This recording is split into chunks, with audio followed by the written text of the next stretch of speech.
Why property? I think property is a big pie, so it can be hard, but it can also be completely passive. I think firstly, if you want to be an entrepreneur, it's about picking one thing and sticking with it. Hey everyone, and welcome back to my channel. So today I have the pleasure of interviewing what we can quite easily say is the largest UK property mentor in the UK, and we're here in London to interview him, and that is Mr. Samuel Leeds, someone who's been through the good and the bad, but yet is still thriving in business. And there's a reason for that.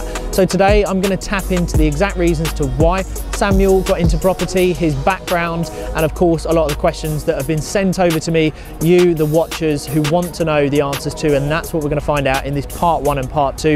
Don't go anywhere, let's get into it.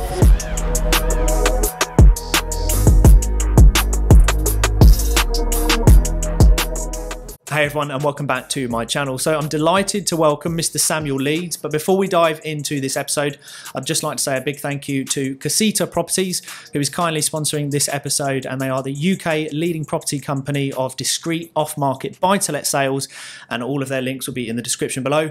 Mr. Samuel Leeds, it's an absolute pleasure. Thanks, man. To have you on the channel, and I'm really excited to get into this episode. Appreciate being here. Well, pleasure's all mine, and we're going to break this up into a part 1 and a part 2, and this part 1 is all about who is Samuel Leeds, the entrepreneur, the property investor, and I think there's a lot of value to take from you and actually where you started. I've watched a lot of your interviews, podcasts, and you have a very interesting backstory. So just for those that may not have seen, just that 30,000 view of where you started. Yeah, so I wasn't very good in school, and at school, generally speaking, they teach you to go down one of two avenues. So you're either going to go on to further education, learn a profession, go to university, be a doctor, a lawyer. So go down the academic route. And then the other angle is, if you're not particularly great at academics or you don't want to go into further education, is to learn a skill. So maybe learn how to be a builder or a plasterer, use your hands, and that's generally the two ways that they teach you in school.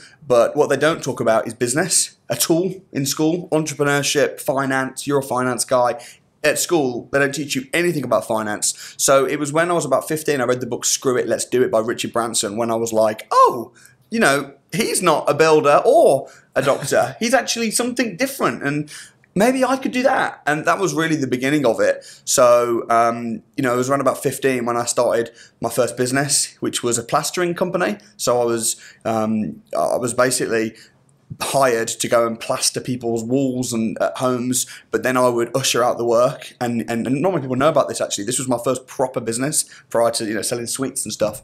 And I just felt like I had a little bit of a gift of entrepreneurship, and wasn't good in school at all academically, so I've got ADHD, dyslexia, but that was when I realised I wanted to go into business, and that was the beginning of it. And now, we're building schools in Uganda, and I'm going into schools across the UK teaching kids about good debt, bad debt, assets, liabilities, passive income, active income, because I think it's really important that kids understand that it's not just a case of going to uni or going to college, that we need jobs, but to have jobs we need entrepreneurs and business people. And that's kind of what I've stepped into, and for the last 13, 14 years I've just thrown myself 100% into business, and I've been very successful.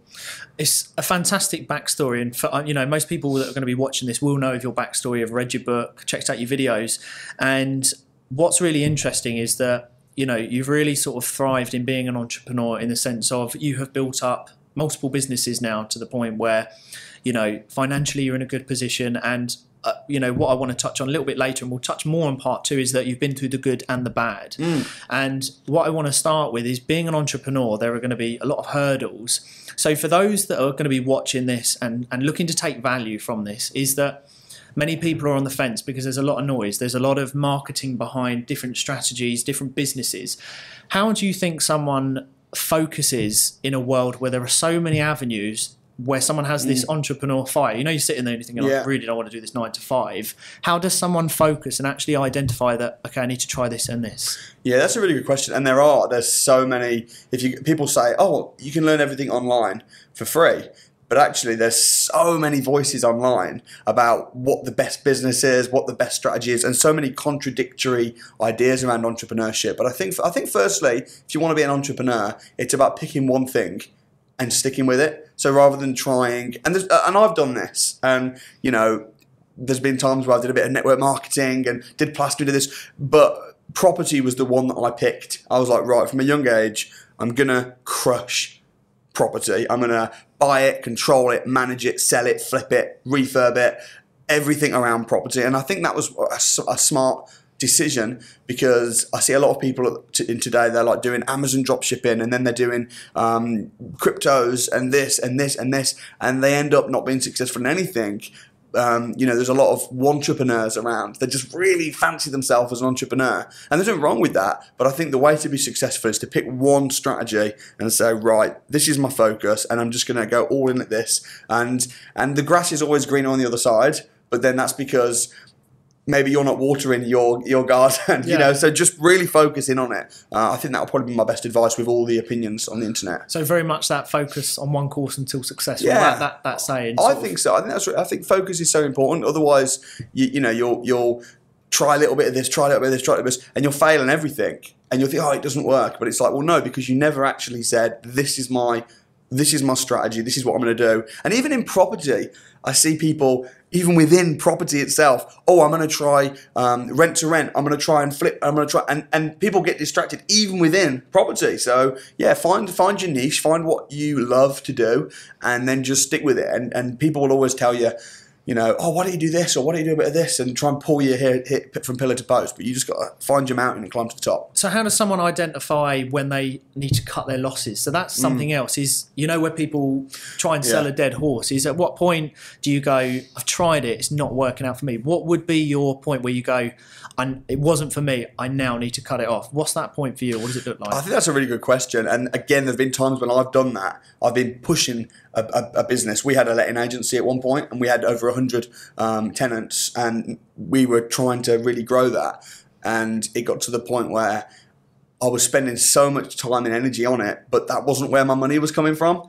And I thought, actually, it's like the 80-20 rule. Usually 80% of your money is coming from 20% of the effort. So it's about finding, I think, yes, stick with one course until successful, but then also something that's flourishing needs more attention. So if you're doing a podcast, if this podcast suddenly takes off like crazy and you get millions of views, that's probably a good indication that you should be spending way more time on it. Yeah. So when to quit something, I guess it's a hard one to answer, but there's no metric, is there? No, I don't think there is. And only quit something good in order to do something great. So if you are going to quit something, don't just quit and think, oh, it doesn't work. Yeah.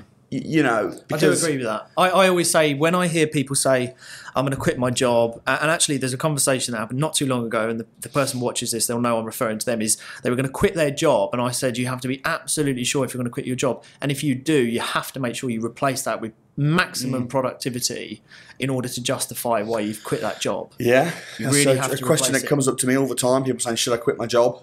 And it's like, how can I say whether you should or you shouldn't? I mean, firstly, do you enjoy it?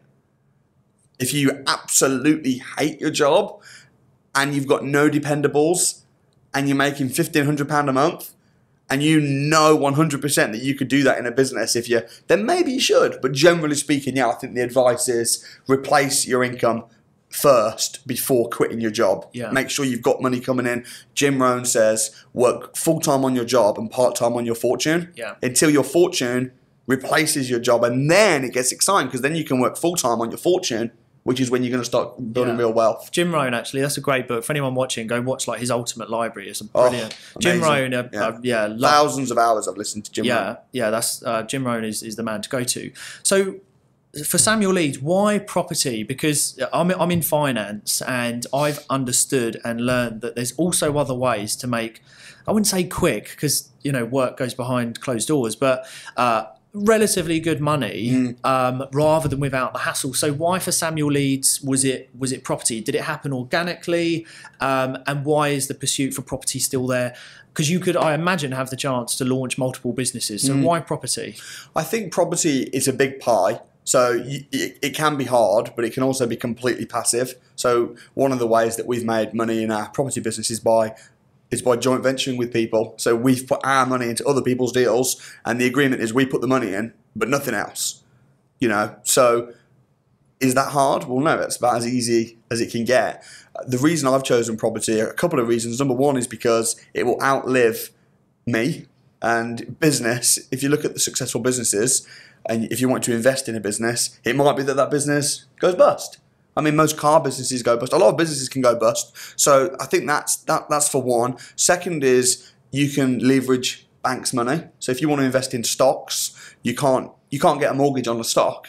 So people will back property because it's tangible, it's real, you can see it, touch it, smell it. Another reason is because it's something that will never go out of fashion. No one's ever going to say, I don't want to live in a house anymore. I don't need. We will always need properties, even if there's a war and the house falls down, we'll still own the land. Which is so. I just think it's a very safe investment. But also, why do I continue doing property and property pretty much only? It's because that's what I know. And if you're investing in any business, you need to understand the business. Yeah, even if you're loaning money out on people's deals and you go, oh, it's completely passive. It is. But if you don't understand property, you can have the wool pulled over your eyes. So you need to know the business. If you understand cryptos really well, or if you understand Amazon drop shipping really well, and you really understand that business and love it, then great, go knock yourself out. But for me, property is something that it's all I've really known straight out of school, from working on building sites to being an estate agent, it's something that I know, and it's something I think I've picked a pretty good industry. I think if you look on the Sunday Times Rich List, probably around 90% of the wealthy people are in some way or another are involved in property investment. So I think it's a good strategy. I think there's a lot of money in it, and it's a booming market. It's passive and active. You can leverage it. I mean, I just love it. I'm obsessed. Yeah, I totally agree. You can definitely leverage it more than you can other assets. So I would definitely say that's a massive pro. So we're going to get on to, so just for the watchers, is in part 2, we're going to cover off a lot more property and some of the questions there. But so when it comes to the property business, for Samuel Leeds then, what's the exit strategy, or is there not? Or is this just a case of building the biggest net worth for generations and generations? Like, is there an exit of all of this? Yeah, there is, and that's a great question. With every deal, there's always an exit. In fact, often multiple exits. So, for instance, at the moment, we are just trying to get planning permission to build a small apartment block in Yorkshire, and the plan is to sell the apartments once they're built. But if we can't sell them, then we'll refinance them. So that's an exit strategy. But I think maybe your question was more about... So what you're building, so the business, the educational company, the brand of Samuel Leeds. Oh, the brand side of things. Obviously the brand will never go, but in the sense of the businesses that are being built, some business owners go, I want to reach 100 million and then I'm selling and I'm off to Dubai. Oh, no. So I guess the brand side of things is not really... all my money is in real estate. So all my money pretty much is in property. Very, very tiny amount in cryptos and different things, but that's just for fun, but really my whole wealth is in property. So if, let's say, the property market absolutely crashed, I'm still going to get my rents.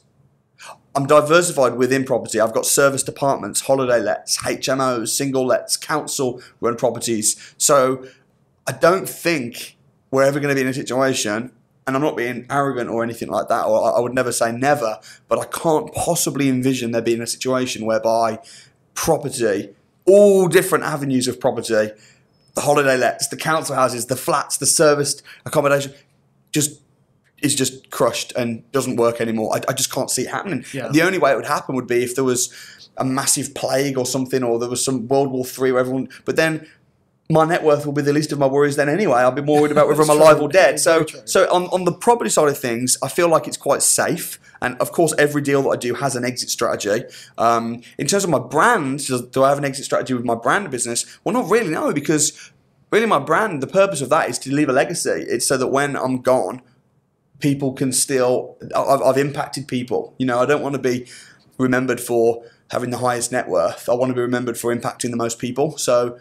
I don't really have an exit strategy. I don't think they'll ever... The time I'll quit training and doing podcasts and all that stuff will be when people stop getting results. So at the moment, I'm getting thousands of people that are becoming financially free, that are being positively impacted.